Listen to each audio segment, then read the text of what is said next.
Hello and welcome to, as you can see, very damp Downing Street, where the Prime Minister is moments away from addressing the nation and is expected to call a general election after an afternoon, it has to be said, of feverish speculation. He has been holding a cabinet meeting and will shortly step out into the street behind me here and address us all and, we think, announce a general election. Otherwise, we're all standing here in the rain for no reason. Robert is... The end of this gripping Premier League season, making it 7 straight wins. You think of their defenders, you think of Carlos just over 6 foot away. And our match commentators. Right, let's see what this election studio's all about then. Lost the crowd. Hiya. All right, mate. How are you, Kay? I'm good. Sorry? Come on, we've not got all night. Come on, let's go. Let's go. Don't say no to this one. Is this a prank? Is that Beatles about or something? Yeah. Kay's about. Well, this is fantastic. We're going to have maps there, charts there, and more data over there. As they feel the pressure, you've got to go tight. Enough Fergie time. Time for election time, I think you're fine. You can both... This is my studio. We're gone as well. Gone. Oh, God. See ya. You're fired. Oh, okay, I'm not good. joking. I've always wanted to take you on live, actually. Yeah. Yeah, he's all mouth. Finally. Are you looking forward to the election? Can you win it? Can you win it? Well, that is where the Prime Minister is going to speak in the next few minutes, and I'm being forcibly removed. We just simply wanted to have access tonight at Sky News, but unfortunately, we're told that because there are pool arrangements in place, we're not allowed to be here. This is, by the way, what we're trying to film is the campaign event where the Prime Minister is due to speak in the next couple of minutes. It's in front of Conservative activists. It's eventually trying to get across the message that we had in Downing Street today from the Prime Minister, talking about stability. I'm sure he's going to talk about the decision he's made. But as you can see, we just don't have access to it. It's not entirely clear why we don't have access to it. But, as I say, this was meant to be the campaign launch for the Prime Minister, for the Conservative leader, in front of party activists, in front of those loyalists who are going to support him during this campaign, who are going to go out and knock on doors, etc. The hope, of course, of the Prime Minister is this is a decision, a gamble that he's taken. So we're going to be put into an elevator here. Our bags are up here. We're probably going to have to leave at this stage because we're going to lose contact. We have to go into an elevator through security. But I will hand back to the studio and hopefully we'll come up live afterwards after you've had the speech. The Prime Minister is due to speak in the next couple of minutes. No one expected us to. Labour was in the polls, and we basically defied the odds, and we won. And we won for several reasons. People loved our candidates. They wanted to vote for a local champion who was going to really represent their area. They liked our policies, what we're saying on the NHS, on sewage, on the environment. And they also knew that we were the only ones who could beat the Conservatives in those areas. I mean, well done, Matthew, for trying to keep that mic as close to Sir Ed as possible. It's one of the stranger interviews, I'm sure. What do you want to do if you're not an MP? Skydiving, motorcycling, fast catamaran sailing. There are a wide range of things I'll do. We're going to be talking a little later to a homelessness charity about how they try and help people here in Cornwall. I have now got my pasty, my breakfast pasty, which I am going to have a little taste of for you. Do you want me to do it now? Yes, go on, Nikki. I want to watch you do that. I want to feel the hurt in my heart and my tummy as I watch you eat while I'm stuck here for the next 2 hours, maybe even 3, with no food, barely any drink, no sustenance. There you go. Wow. Nikki Schiller, what can I say? Breakfast pasty live on air. OK, so you've got your own battle bus, an Angie Rayner battle bus is about to be unleashed. An Angie Rayner battle bus. Yes. Wow. You're going to love it. I'm coming on it. It's got a fridge. It's like an obstacle course on the water. We're going to go... Oh dear, that's going to be cold. That's going to be really cold. And there he is. Is he wearing proper shoes? Yeah, he's wearing those kind of swim shoes that you need to wear, and a helmet. Good to see he's properly attired in all his safety gear. So he swings to the other side. I don't know why he's doing that, because I can see some steps there. He could have just walked.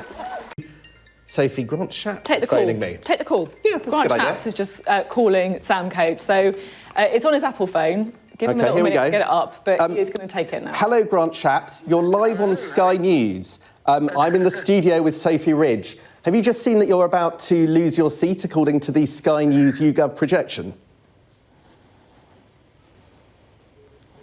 He just put the phone down on me.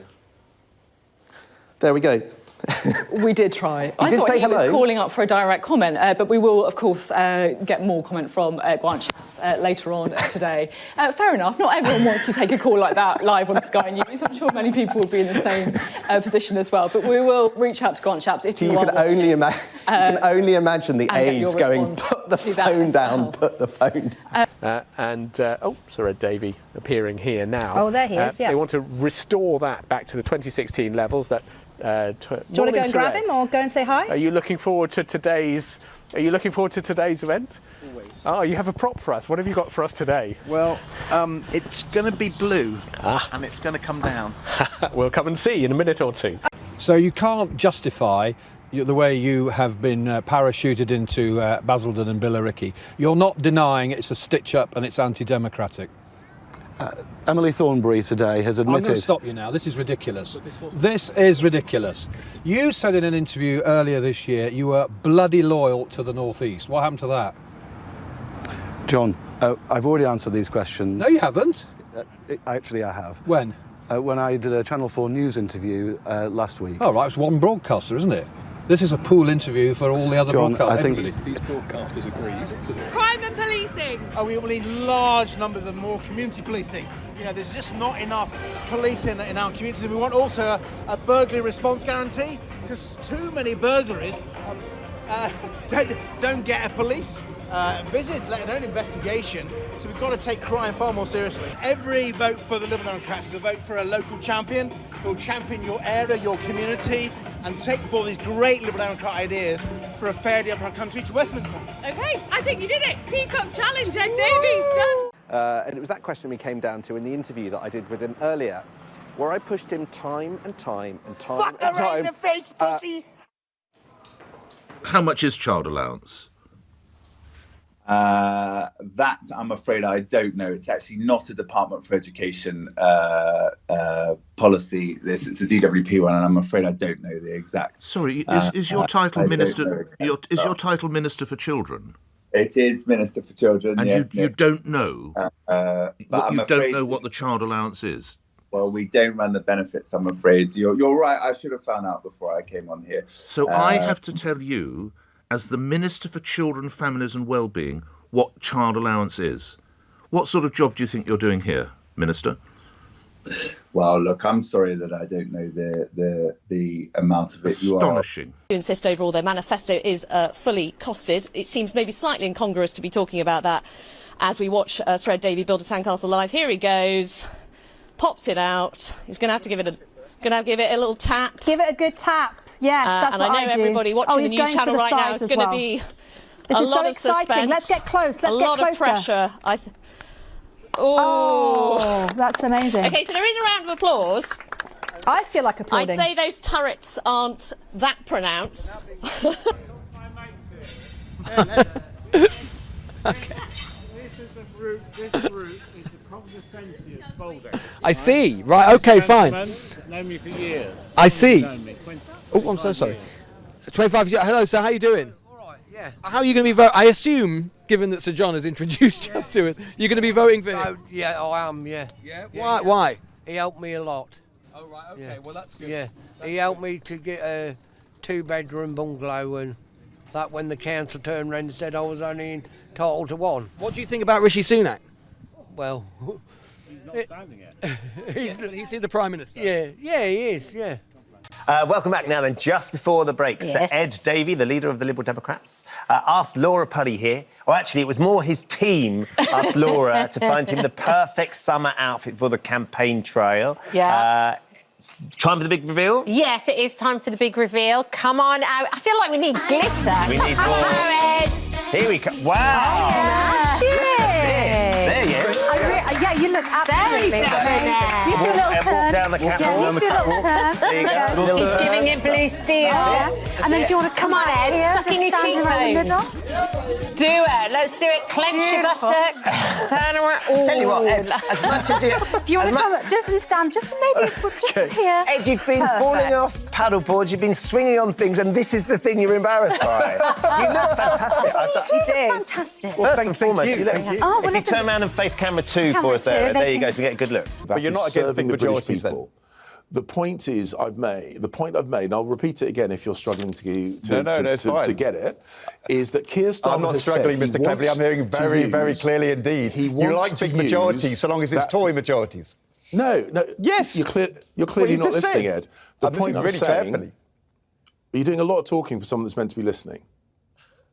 The point we have made is that Keir Starmer has said... Now, also here at Nottingham Trent University is my BBC News colleague, Nikki Schiller. Nikki, let's bring you in at this point. Tell us where you are.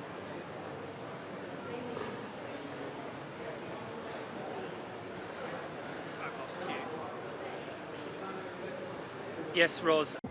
I'm just going to pause you there. Oh, well. Because, believe it or not, that's Ed Davey, Paddy. I'm not going to get you to... Yeah, well, he's got the handbrake off, hasn't he? Yeah, well, he's certainly going for it. But joining us today, we're speaking to the man that many pollsters predict will be our next Prime Minister, Labour Party leader, Sir Keir Starmer. Good to have you with us this morning, Thanks for having me on. Good morning. Very nice to see you. The thing that everyone is talking about. You can't go anywhere without people asking your opinion. Taylor Swift. Taylor Swift. Taylor Swift is... Yeah, I mean, I know some of my friends, they have start-up companies, but none of them employ a whole slew of massive racists like you. So I credited you with more intelligence than to say it's an actor. And what I want, I'm not an actor myself, but I want to defend actors. Not all actors are racist, but, you know, probably the only actors who are racist are the actors in your party.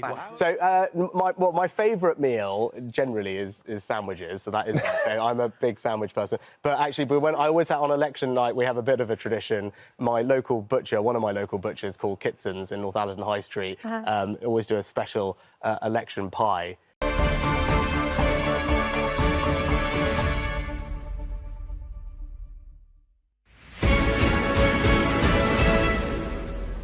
Oh. Whoa.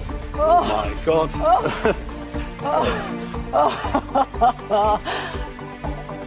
Yeah, I'm going. You can see Steve Baker, who is in the studio here with us. Steve, I'm sorry to be putting you up here on the screen like this, but, you know, we are giving you a less than 1% chance of hanging on to your seat there in Wickham. Which is to see whether Tony Blair has texted you before Boris Johnson texts you.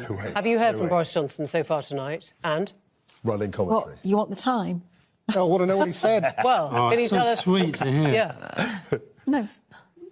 You're not going to tell us what he said? No. OK, that's no use. And yes, the implosion of the Conservatives and the SNP has put wind in Labour's sails. But the only reason we've got sails on the ship and the ship is shipshape is because Keir Starmer took the vessel from the shipwreck in 2019, rebuilt it and made it ship-shape and seaworthy again. I think we should get the party started. I mean, everyone's looking very glum around these parts. Come on. What's in your coffee cup? Labour landslide. 14 years of corruption and lies and gaslighting. You've got two disgraced chancellors, Tory chancellors in this studio. You've got Nadine Dorries, you know, a woman who barely turned up as her last year as an MP. And everybody out there is thinking, no more of this, no more of the lies, of the deceit, of the corruption, of the VIP PPE lane scandal, the betting scandal. I mean, who could ever have thought that a government would be as utterly banal and ridiculous as this one? So let's get the party started because they have gone. I'll drink to that. Yay! There we go. Hey, cheers. But what do you really think, Carol? We do now have the result. George Galloway, I'm told, is no longer the MP. He has lost that seat to Labour's Paul Wall. And if we can just show you Neil Kinnock. Here. Punching the air. He is repulsive. Galloway is repulsive. He always has been. And I've known him since... He was a thorn in your side. Oh, he was never a thorn in my side, but because he didn't count. But, and I couldn't find a good reason to chuck him out, which used to infuriate me. But I've known him since 1983, and he is repellent. Can you hear me? Stephen Flynn, hi there. Can you hear me? How are you? I'm fine. More to the point, how are you? I can hear you now, yeah. Oh, jolly good, jolly good. More to the point, how are you? Because it's not looking good for the SNP. So the voters got it wrong in your constituency? George, I'm not having an argument with you. If they'd No, said that's to me Ed. that That's they Ed would put Balls. us up blue on blue, I would have That's Ed refused. Balls. It was Ed Balls. I it mean, was George, me. you know, you and I have got a lot of history. Steve, it was Ed Balls, not and George if Osborne. only you'd fought a better... Sorry about that. If only you'd fought a better Remain campaign. There's a long time to go. There is. Lots going on, and you've just... I think I've got a mouthful of banana. Mouthful of bananas. Well, we need our energy. We need our energy.